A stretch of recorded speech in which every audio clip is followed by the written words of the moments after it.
that actually, let's just go to the answer and see. That should tell all. What is your area to 3 decimals? No. 1.01.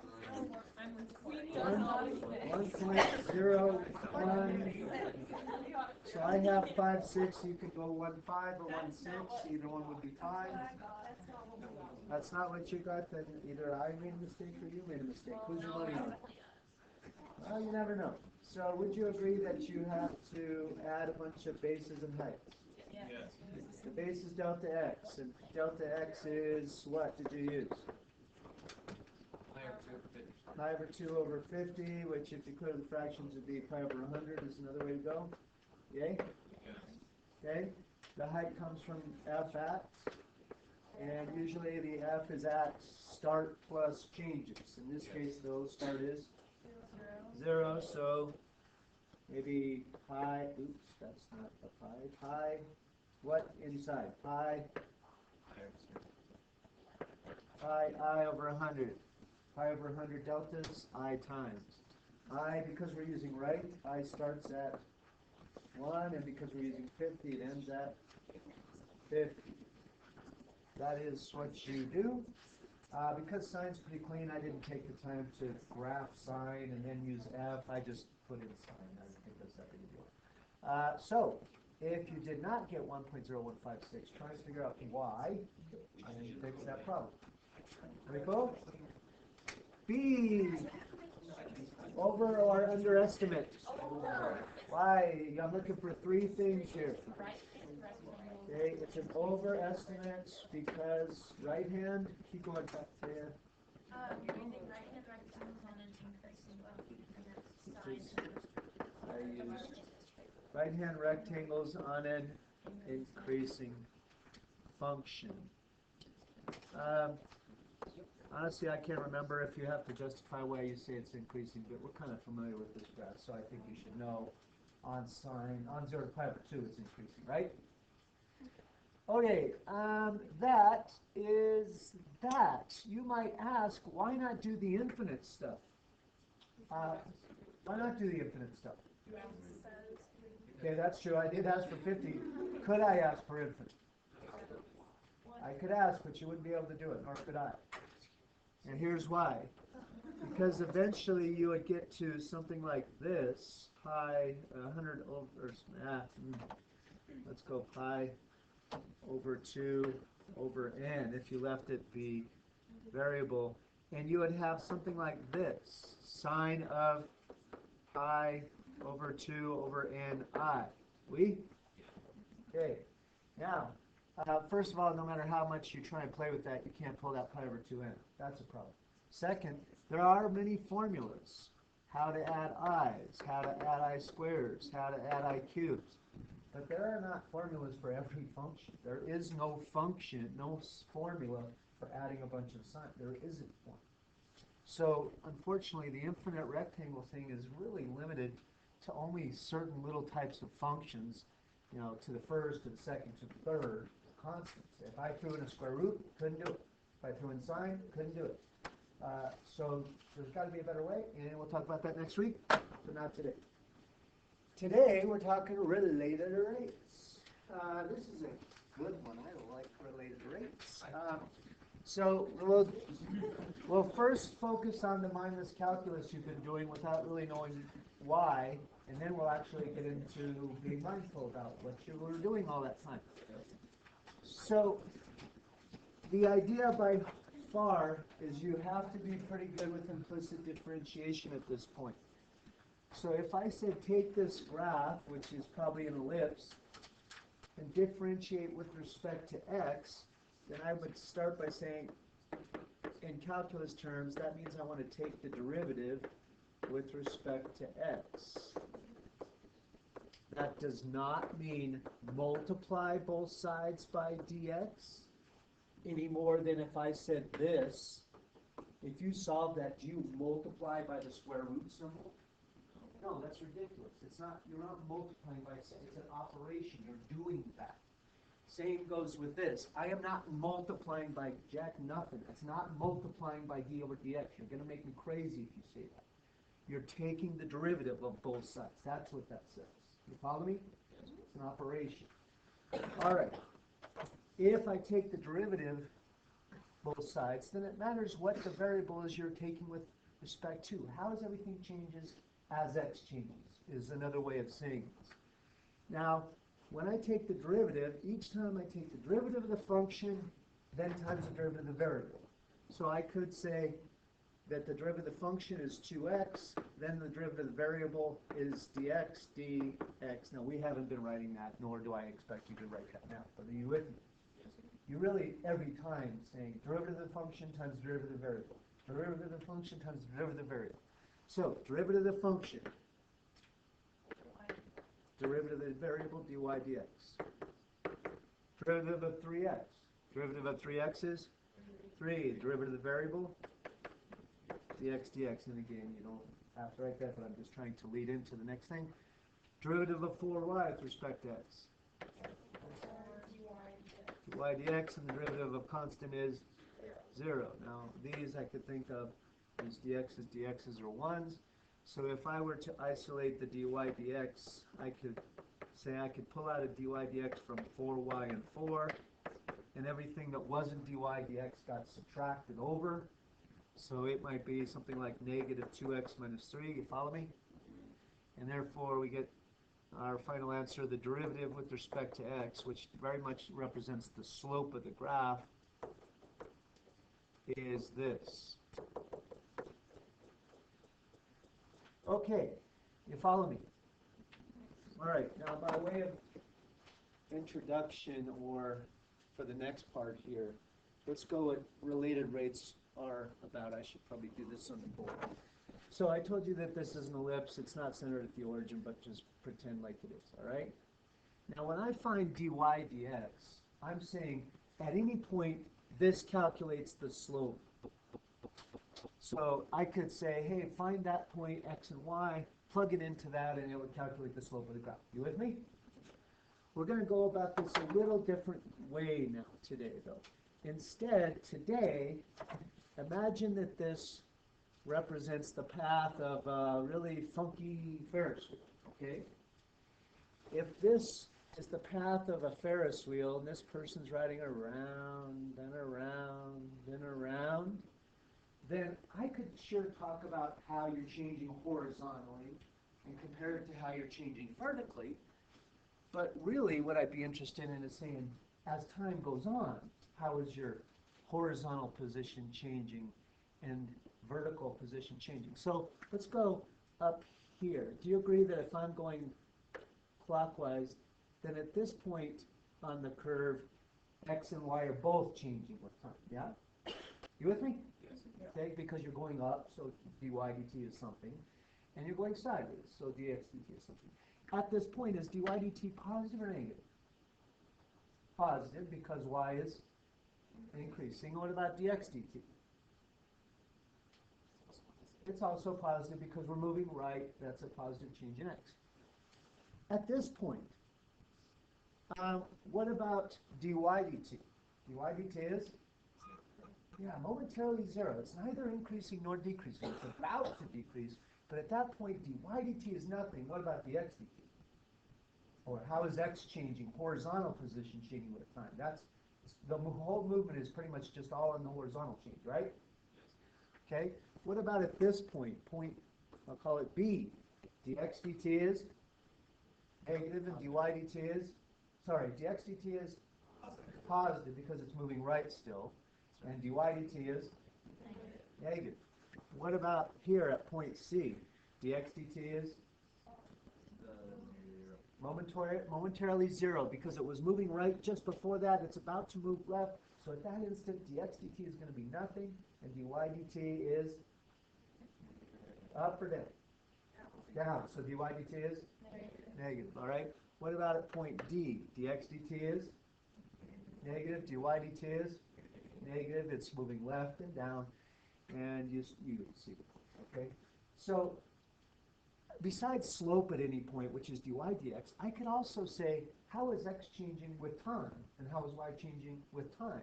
Well, in that case, then I'd take the path that I'm talking about, and instead of saying how do they change with x, I'm going to say how they change with time. So if I differentiate with respect to time, that means I take the derivative with respect to time of both sides.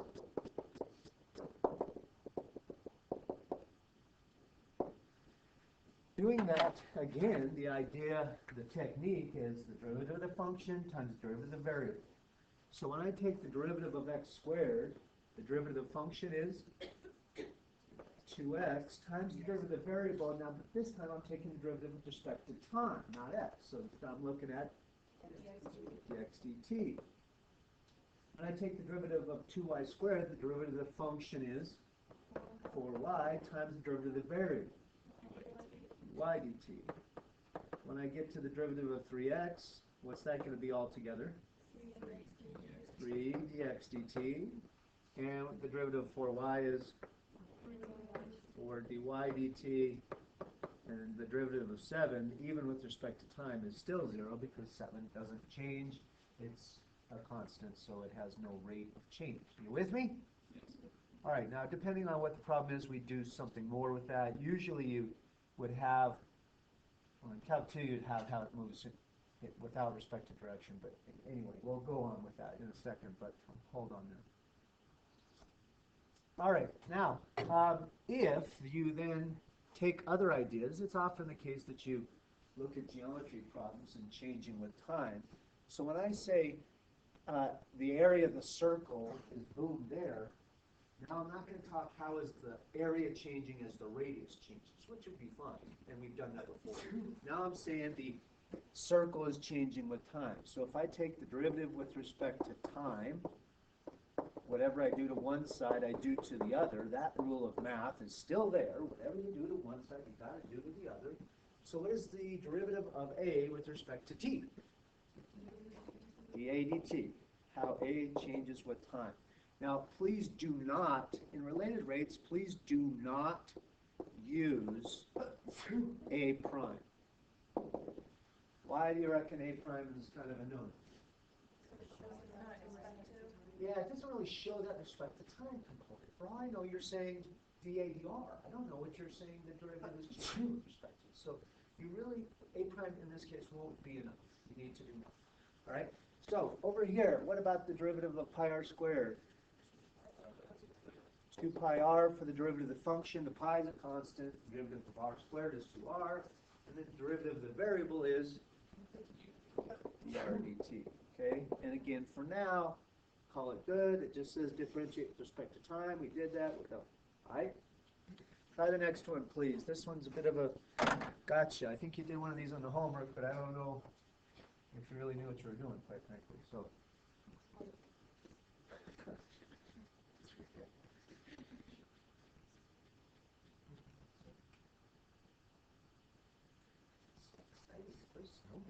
Not build snow, you know what I mean.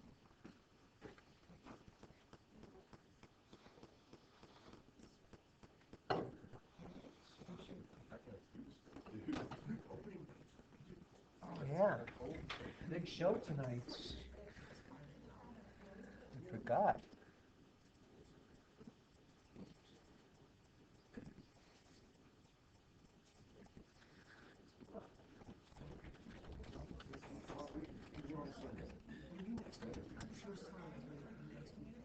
All right.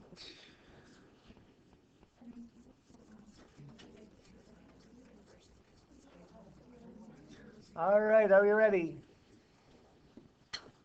So, I'm anxious to see if the right side gotcha or not. So, I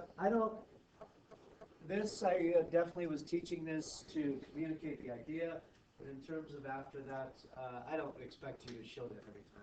If you want to just go straight to the derivative, I'm fine with that. So what is the derivative of the left with respect to time? dv dt equals? Okay, beautiful. That's the easier part of the two. I like it.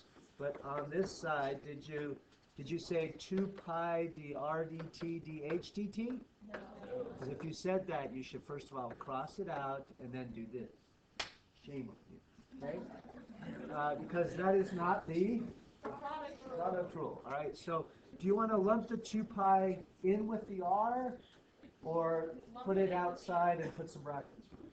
Lump it in. Okay, I'm with you. Then you don't have to distribute. So first stays the same, 2 pi r. dH dt plus h in there somewhere, okay? 2 pi dr dt and an h. Good job. Okay, you follow? Yes. Okay, cool. Now let's talk what this looks like then. So now that you know calculus, you will never, life will never be the same. You'll be walking in the greenbelt with your girlfriend or boyfriend or whatever, and you'll throw a rock in the pond, and now, instead of being in love, now you're just going to think calculus, all right? So if you throw this rock into the pond, here's a lake. Now you're going to expand, yeah? Now, the circle, the ripples gradually go out. If I asked you to make a table of time, radius, and diameter of the ripple,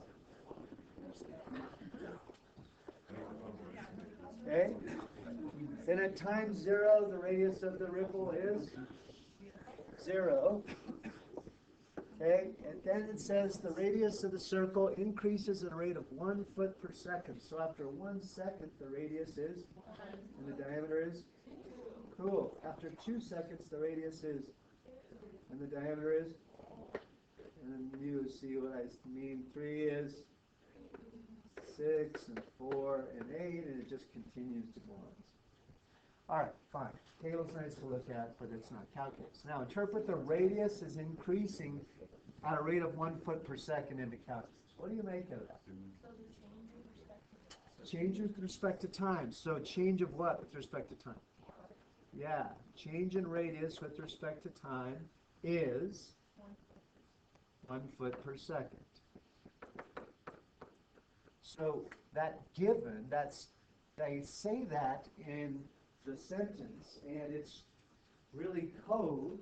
And the first, in terms of the AP test, the very first thing they expect you to do is show you know the code.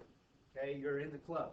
And that is, you know the calculus behind that English statement. Oh, you're telling me the RDT is 1 foot per second. Would you please be intentional about the sign? So I know that we don't typically put a positive there. We, if it's positive, we don't put anything there. But you want to be intentional about that. If it's increasing, put a positive rate of change. If it's decreasing, obviously put a negative rate of change. You follow? Could you give me an equation for radius and diameter? Don't overthink it. Diameter is 2r. Okay, the diameter is 2 times the radius. I warned you not to overthink it. All right? The diameter is just twice the radius. If I said differentiate this with respect to time, then what is the derivative with respect to time? Actually, would you use a capital D here, because we're about to use little d for differential. D, big D, t equals 2 dr dt. Right? Okay? If I asked you to substitute your interpretation in part B into that equation, wouldn't that mean that d dt is 2, and in place of dr dt goes 1 foot per second?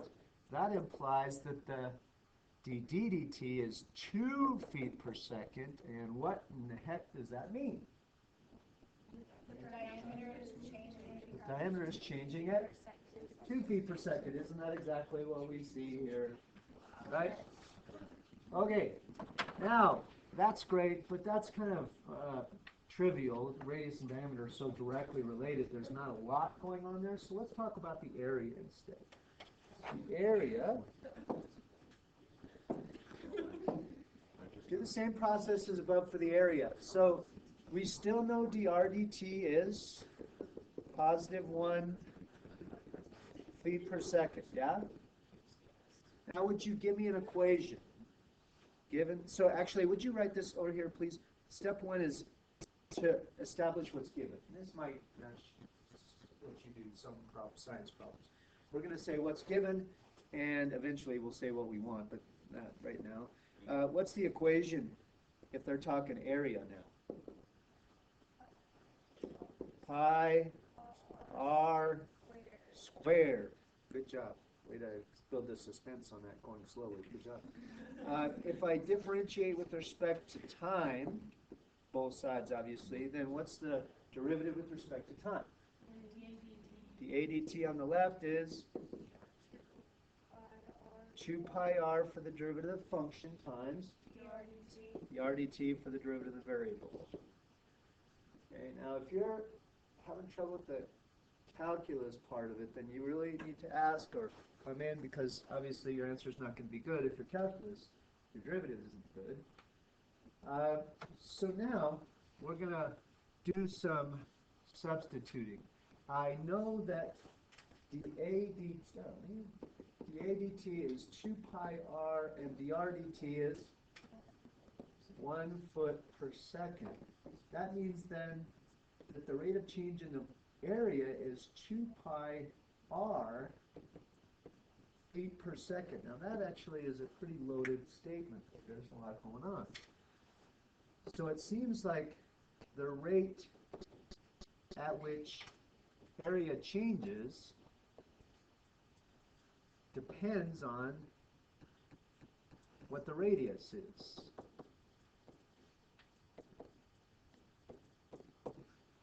Think about that for a second here. Draw a couple circles with the radius going out a foot each time, yeah? Now, I think you'll agree that in going from time 1 to time 2, the area changed this much. Area change between time 1 and time 2. You follow? Compare that to this circle here. Is that more area in the red or less than the blue? It's more, because the width of that ring is the same, but obviously it's a much bigger circle, so the area change between time, what would that be? So this is time 1, 2, 3, time 3 and time 4. Obviously totally different amounts of area change. That's why we're saying it kind of depends on what the radius is as far as how much area it is changing by. The longer out you go, the more the area will change when the radius goes out by 1 foot. You with me? Okay, so it's dependent on time. The rate of change really depends on time, on when. Let's investigate that a little further here. Okay, so notice the instantaneous rate of change is not always the same. The rate of change depends on when you ask about the rate of change. Say you had a swimming pool like this, kind of trapezoidal prism. It's being filled at a constant rate of 1 cubic foot per second. So the hose is just dropping in a cubic foot per second every second. Okay. If I asked you to sketch the graph of the height of the water as a function of time, then actually I'll let you think about that. Here's time and here's the height, or you could think of it as the depth of the water. So there's the depth and there's the depth and so on. What would the height look like over time? Give it a second to think about it. Ask yourself really, when will height grow fast? When will height grow slow? Will it always grow at the same rate?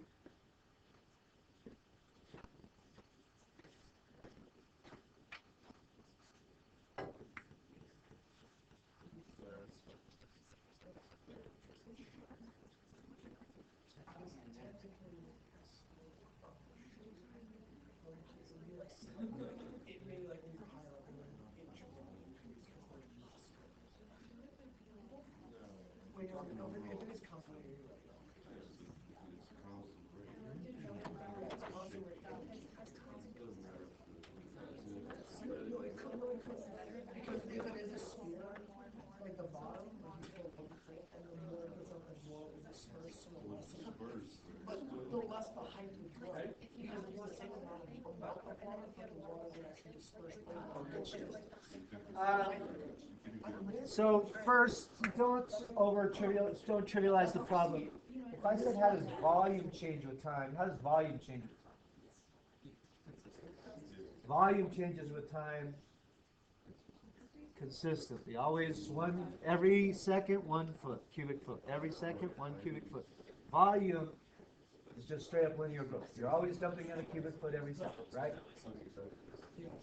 But height, so each time I'm going to dump in a bucket full of water.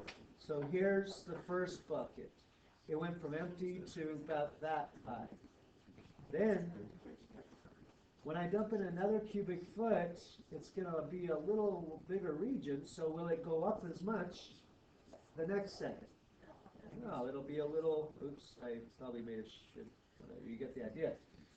Should have made that a different color. And then after that, will it grow up even faster or slower? Slower. So it's going to grow fastest at the start, yeah? And as you go up here, it's going to grow slower and slower.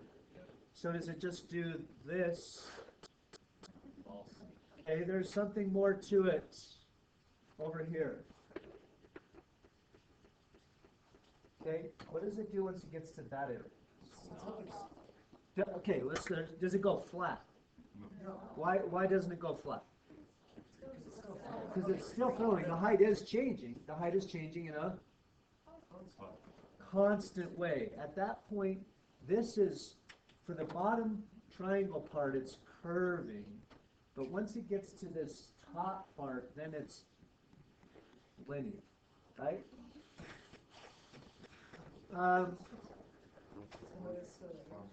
And then, once it overflows, then obviously it stops or whatever. Is that what I wanted to say? Yes. Okay. So, the point is, the time matters. dH dt, which would actually be the slope of this graph, is different at different places, different times, yeah? Until it gets there, then dH dt is constant. Okay, now let's talk about then a typical problem in a geometry sense. Most students do better with geometry first. So, a sphere is growing at a rate of 2 cubic inches per second. Find the rate at which the radius is changing when the radius is 4 inches. So you've got a sphere and it's getting bigger and bigger and bigger and bigger. Think of it like a balloon blowing up or something like that. Okay, the radius is changing, so obviously the volume of the surface area will change with it. So this is what I want you to do. If it's not a plain geometric figure, then you should probably draw a sketch. For a sphere, we all kind of know what a sphere looks like, so I don't know if you would have to have a sketch here. Identify the givens. So, when you are given this statement, the rate at which the sphere is growing at a rate of 2 cubic inches per second, is that dV dt, dr dt, dA dt? What is it? dV dt. How do you know it's volume changing? Okay, the units. Use the units. Because it's cubic inches, it's got to be volume changing with time. dV dt, choose a sign, positive or negative. Why positive? Growing. Okay, 2 cubic inches per second. You are being given some calculus there. Show you know the code. All right. Now, identify what they want and when. We just talked about it's important when they ask for it. The radius might change, or the volume might change at different points at different times, so you need to say what you want and when. You want the rate at which the radius is changing. What do they want? RDT. And when do they want it? And the radius is, right now, but the radius is 4 inches, is what I was looking for. Yes, I want it now also. Good point. Okay, so, uh, now we need an equation. You can't do calculus on anything until you have an equation with which to do calculus. So what's an equation relating what they want and what they give you? So what's when I use a surface area equation? No, that's ridiculous. They give me something about volume and they want the radius, so I should use the volume equation. Volume is 4/3 pi r cubed. And this is a bit of a point of contention in the math field. The AP feels like, oh, we don't want them to know if they know their geometry or not. We'll give them the formula. Well, that's ridiculous. I think you should know your geometry formulas. And if you don't, then you stink. So you should know your volume formulas. If you want a list of things I expect you to know, then I can come up with that, but come on. All right, now, I have an equation. This is going to be tomorrow. But if you have 3 variables, yes? Are you ready? No. Oh, I thought you were. No. Oh, okay. I thought you were like doing the sideways calling me. If it's 3 variables, then you would substitute to get it down to 2, because like if you had a radius and a height in addition to the volume, that's bad. If you can avoid that, you want to. In this case, we don't have 3 variables, so bypass that step. We're going to differentiate with respect to time. WRT is with respect to time. So, what is the derivative with respect to time? VDT equals? 4 pi r squared dr dt. All right, I agree. I would, in doing this slowly, so as not to lose anybody, you can definitely do it all at once. But do you agree 4/3 pi is a coefficient? That's dashed out front. Yes. The derivative on the function is 3r squared, and the derivative on the variable is dr dt, yay? And that's then where you get a little cleaner 4 pi r squared dr dt for your rate of change, yeah? Yes. Okay, the last 2 steps are interchangeable. You could either sub and solve, or solve and sub, depending on you. They want us to find dr dt. So do you want to put in for dv dt and r now, and then solve for dr dt, or do you want to solve for dr dt and then put stuff in? Put in now. Put in now. All right, so what goes in for dv dt? 2. 2. 4 pi, what goes in for r at the instant? 4. When r is 4, so 4 or 16 I heard is true, and that leaves us with just one thing we don't know, which is dr dt, the rate at which the radius is changing. If I then solve for dr dt is 2 over 64 pi, or 1 over 32 pi, and then don't forget the units. Use the r and the t as a guide. R's units are inches, and time units are seconds. The radius is increasing at 1 over 32 pi, 1 over 100-ish inches every second. You with me? All right. So, let's go here. A balloon is deflating so that its radius is decreasing by 1 centimeter per second. How fast is the surface area changing when the surface area is 12 pi square centimeters? Would you give me your givens? RDT, the radius is decreasing by -1 centimeter per second. Is that negative important? Yes. Yes, very important. All right. What do they want and when? dsdt or dadt, whatever you want to do. dsdt, and when do they want it? Now, besides now. When the surface area is? So I would have to say when s is 12 pi. I don't know if that's going to need to be played with. That might need to be fleshed out a little. We'll leave it for now. Are you with me? All right, what's the equation that we will do our calculus on that relates to what we want, what we're given? Surface area is 4 pi r squared. What do we differentiate with respect to? Time. So ds dt is, what is the derivative of the right with respect to time? 8 pi r for the derivative of the outside times the derivative of the variable, dr dt. It's important, again, that your implicit is good. If you fail to put the dr dt, then you're going to really confuse yourself. It's got to be solid. Okay? So, substitute first and solve the c here. So, do I have ds dt? No, that's what I want, I guess. Sorry. Do I have r? Not quite. I need r. How do I get r? Yeah, you have to go here and say, all right, if the surface area at the instant they want is 12 pi, then that implies that r is,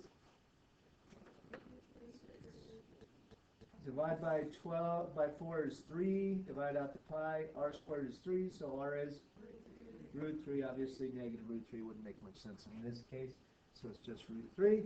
And what is dr dt? Negative 1. I'm going to get a negative. Does that make sense? Why? Yeah, I mean, the surface area is going to decrease if the radius decreases. So negative 8, however you choose to write this, that's just a mess. Negative 8 root 3 pi. What are the units on ds dt? Centimeters squared per. And units are important. I will obviously take off if you don't put units on the problems. You with me? Okay.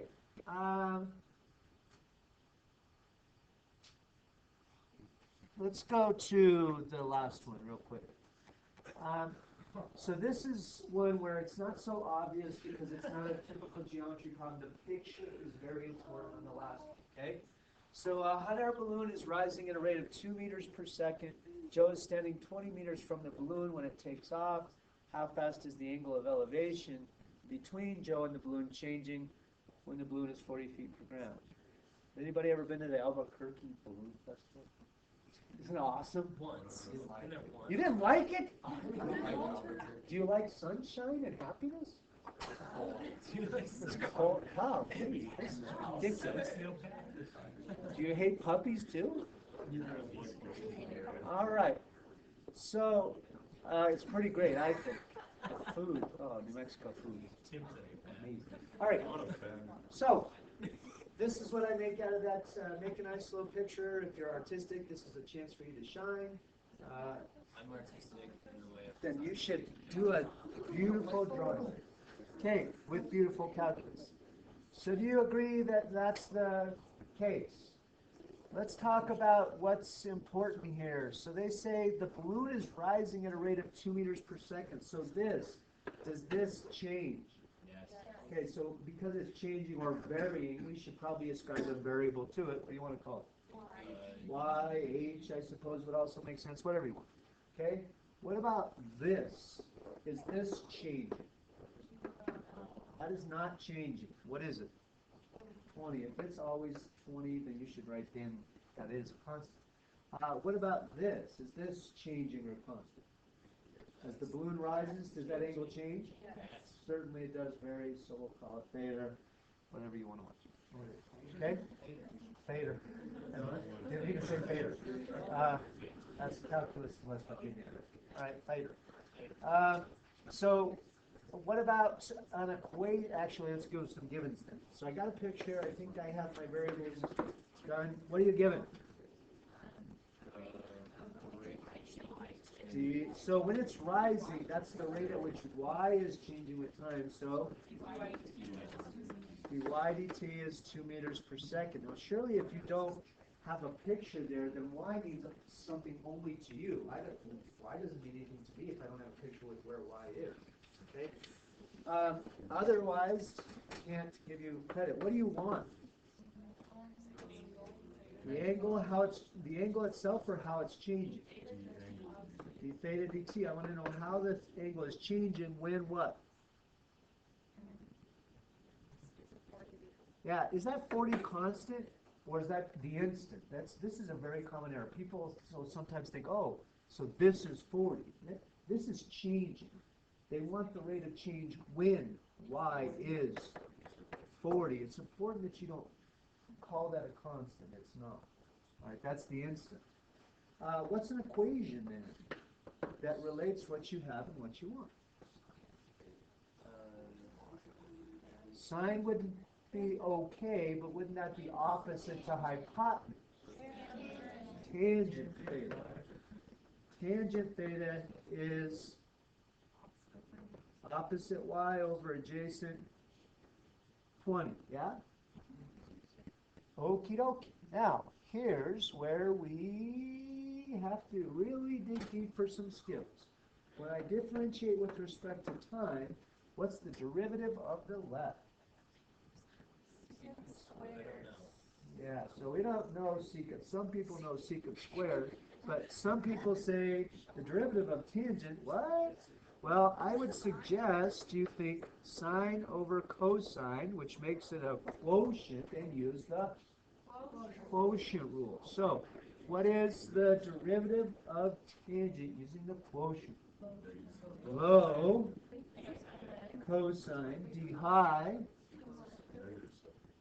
Derivative of sine is cosine minus high sine d low negative sine over the square of what's below, so that's cosine squared. Now don't forget your implicit differentiation. We took the derivative of tangent, but now we take the derivative of the variable, so we still need d theta dt, right? Don't forget your implicit. After all that work, it's easy to forget that d theta dt. What's the derivative of y over 20? Do I need to use a quotient rule there? That would be terrible. Instead, think, oh, that's not quotient rule so much as coefficient. What's the derivative? 1/20th dy dt. All right. Now, how does that top clean up? Cosine squared minus a negative is plus sine squared. Cosine squared plus sine squared is 1. Right. So, 1 over cosine squared theta d theta dt is 1/20th dy dt. You follow? Alrighty then. We're almost there. We'll have just enough time. So, let's sub in, and then we'll solve. So, what about the cosine of theta at the instant? What is cosine of theta at y equal 40? Is that something we know? Oh, you're thinking you'll have to use a calculator here. Probably. But you won't. Oops, that picture's terrible, but you understand. Okay? Cosine of theta, is it logical to say, oh, pick up your calculator, do inverse tangent of 2, and then take the cosine of that? Is that logical? Do you even follow what I just said? Okay, then. It's hard to say the cosine of theta until you know theta, yeah? So you could pick up the calculator, y inverse tangent, because you have opposite and adjacent. So you could do inverse tangent of 40 over 20. That's theta. Then take the cosine of that, and you've got cosine theta. You with me? Okay, but you don't need to do that. In fact, you don't even need a calculator. Because I don't really want the angle, I want the cosine of the angle, and for cosine I need adjacent to hypotenuse. So I could actually find this by saying, oh, this is 40 squared plus 20 squared, or the square root of calculator, schmalculator, 40 squared plus 20 squared. 1600 plus 400, 2000, right? Or 10 root 20. We'll finish tomorrow. So don't worry about turning in any homework. We'll go over stuff tomorrow. Have a nice day. So 80 or 45 is not due today. You do not have to plan 45. 46 is still your homework. Yes.